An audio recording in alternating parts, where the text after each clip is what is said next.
he says, I'll give you keys of the kingdom. And whatever you bind on earth, what will be loosed in heaven, and whatever you bind in heaven will be loosed. So he was very clear that once you get these keys of the kingdom, you got to what? Go forward. Once you are clear of our purpose and clear of what we are called to do, there ought to be passion. All right? And this moment provides direction and clarity. This moment provides I practice in 30 minutes, so I'm trying to get everything done. This moment provides direction and clarity. We got the term. The circle of life and your life depends on who is on your team. So throughout these 4 C's process of building and winning a team, the first thing we see, the context was important. Jesus took them to Caesarea Philippi, a place that was on the opposite side of town. It was an unfamiliar place, and oftentimes, as we're working it out within ourselves, we're in unfamiliar territory. We are uncomfortable. We're being pushed. So Jesus was able to get them away from distractions and have them at a place in which he had their undivided attention.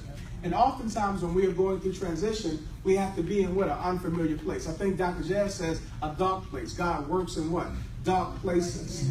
In order for David to come out and say, the Lord is my light and my salvation, he had to go through what? A dark place. So we see context. Somebody say context. The culture. Culture was important, what was going around. It was idolatry, worship, idols, things that were on the outside. So it was important that they knew who God was, that it wasn't just another moment. This lion's den isn't just another moment. It's very strategic. It's the appointed time. Somebody say the appointed time.